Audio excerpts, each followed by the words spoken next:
Okay, some participants. I am Abdulqahar Sarwari, PhD student at the UMP, and want to present my academic paper on characteristics and factors affecting interpersonal communication among local and international students at the Malaysian Public University. Actually, the university which I conducted is UMP, University Malaysia, Qahar. Actually, the previous researchers and scholars focused on the importance of interpersonal communication in all kinds of communications in an academic setting to encourage students to further their studies and also get more educational and academic benefits and achievements. Interpersonal communication is the way that individuals communicate with others by use of spoken and non-spoken messages, while the maximized attendance of the communicators is required. Those of 2008, based on this argument, we have two ways of communication for interpersonal communication, which is direct and mediated. We can communicate direct or do communication through computer mediation or internet or anything else.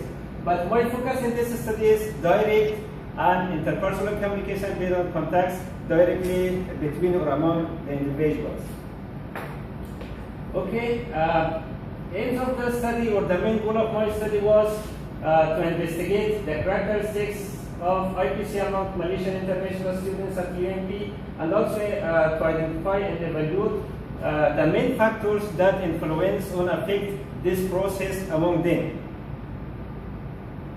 Okay, research questions again was what are the characteristics of IPC among Malaysian international students of UMP, and what are the main negative and positive factors that influence this process among them.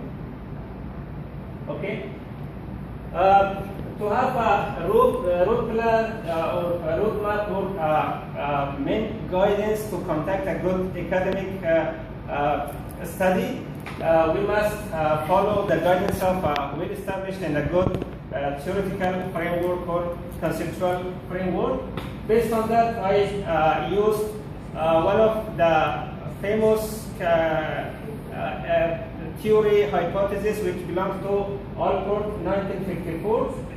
Allport's contact theory is one of the most famous theories among the other theories which mostly used by previous researchers and scholars in the field of intergroup communication, intergroup interactions, interpersonal communication, intercultural communication. This theory introduced four main steps for interactions among people of different groups, which are shared contact and pure contact, which just starts when people see one another or each other. Then computation, when people see, they try to just compete in some ways to show that they are somehow. Then accommodation, just slowing down, accepting and adapting some behaviors and values which belong to them. Then assimilation. But the main factors and the main things with this, which were introduced by Allport 1954, based on having a successful and a useful communication among people of different groups, are the existence of equal rank in the situation. It means the people who interact must have some kind of equal ranks, or must share some common options in their ranks. Actually, when I conducted my study at the university, of course, there are students from different levels, degree, master's, PhD. But at the same time, they share the same rank, which we see as students, even though they are PhD students or master's students or degree, but they are students. And sharing interests or aims. And when the students come at the higher education institutions, they come to study, they can further study, they want to have a new degree, and also increase their personal and academic values and abilities. These are shared interests among them. And intergroup collaboration. Of course, when the students they want to solve their problems by conduct intergroup interactions or interpersonal communication. It's encouraged their intergroup collaboration and formal support. When universities settle them in the same residential colleges and they study in the same classes, this means there are some formal support. But based on these conditions, I found that this theoretical framework can support my study.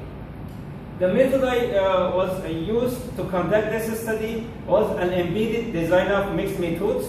In embedded design, the researcher must choose a primary or predominant method, then embed or nest the secondary method embedded in the predominant method to just expand the findings or further the information. My method was called the quantitative method with participation of 220 students from both local and international students. And the secondary method was the qualitative method with 12 participants from both local and international students. Among the quantitative participants, 110 were Malaysians and 110 from international students. And from all of them, 97 were female and from international and 13 were male. And from Malaysian, 51 male and 61 female students. Why the female students were more from the Malaysian students? Because we knew that Malaysian universities mostly female-dominated universities. And actually at the UMP we have more higher number of male students than female. Okay, main findings. Actually, the main findings and the positive findings that which I found from my study that almost 80.4% of my participants in my study already experienced some kind of interactions and contacts with the students from different nationalities, different cultural backgrounds, and different social backgrounds. 69.1% of them understood almost the most parts of their messages when they exchanged during their contacts. And 57% of them satisfied when they interacted. And the main locations which were they interacting were classrooms, cafeteria, their hostels, and mosques. And actually, the self-reported English language, the ALP or English language proficiency level among them were sometimes 60.5% of them were good, which covers 5.0 up to 6.0 score of IELTS and EPT. That it means that almost the vast majority of them they are sharing the same level of English language proficiency or ELP.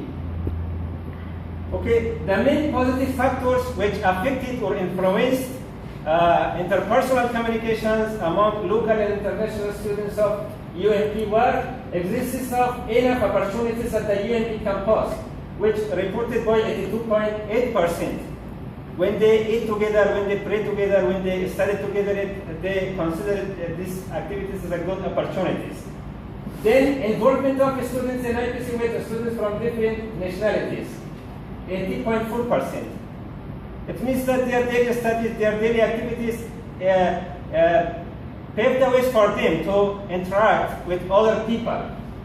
And positive effects of interpersonal interactions on their academic achievements. When they interacted with people of different nationalities, different cultural backgrounds, they increased their academic achievements and their academic successfulness. That's why they encourage these activities encourage them to contact more or be more active in interpersonal communication. And the two main things which as a main differences from my finding and the previous researcher in the Northern American, in the United States and European countries, which were that when researchers like Abdul 2011, Gao 2012, and some others, they conducted studies, they found that different cultural backgrounds and different religious backgrounds and also co-ethnicity had important negative effects on interactions among people from different countries, nationalities, and tribal and religious backgrounds. But I found that in Malaysia, at the University of Malaysia, Qahar, co-ethnicity had a positive effect on interactions among the students from different nationalities and cultural backgrounds because, as example, there are Indians and Chinese, they have their own co-ethnic people among local students, and also local Indian and Chinese Malaysians, they have their own co-ethnic people among international students. When they try to interact with their co-ethnic people among local or international students, these activities encourage them to have more activities, more interaction, more interpersonal communication with other local or international students. It means that their co-ethnic peoples among local or international students, for the students who have their own co-ethnic people, play the role of positive catalyst to encourage them to have more interactions. And of course, their different religious and cultural backgrounds encourage them to try to know some things about their differences. And the main negative factors that affected their interpersonal communication, the first one, which reported by 64.9% of participants, was English language proficiency. They told that lack of English language proficiency, usage of different accents among people of different countries, and usage of some different words or slangs by people of different countries and nationalities, they challenged their daily interactions. And the second negative factor was, which reported by almost 51.8%, almost the majority of participants of this study, was personal behaviors and personal characteristics, especially among family participants of this study. Because mostly they reported that they wanted to interact with people of other nationalities and other cultures. But sometimes they just waited for them to start. And because of this hesitation, they lost their chances to interact with some people. Okay, as a conclusion, findings of this study illustrate that the communicative situation on opportunities for interpersonal interactions and intercultural communications among students from different nationalities and cultural backgrounds at the Malaysian public universities, especially University of Malaysia, Qahar, is good. There are good opportunities for them to interact. Then, as an important result, their daily interactions, interpersonal communications among them, help them to have more academic achievements and be more successful in their daily academic assignments and homeworks and activities. And also their daily interactions and intercultural communication help them to learn new social skills and learn how to interact with people of different nationalities and cultural backgrounds. And the main thing, their interaction, their interpersonal communication, intercultural communication with students from different cultural backgrounds help them to be fitted in the new multicultural market of labor or working market in the future. When they graduate from university with good skills of interactions, they already know how to how to interact and how to contact with the students from different nationalities and cultural backgrounds. When they go to their workplaces, they know that how to interact with people from other cultures, nationalities, and tribal backgrounds. And the main things that findings of this study also showed that involvement of both local and Malaysian international students were very useful for their own personal life as individuals. Their interactions changed based on their reports. Their personal attitudes toward the differences among people based on their racial differences, linguistic differences, and also cultural methods and norms.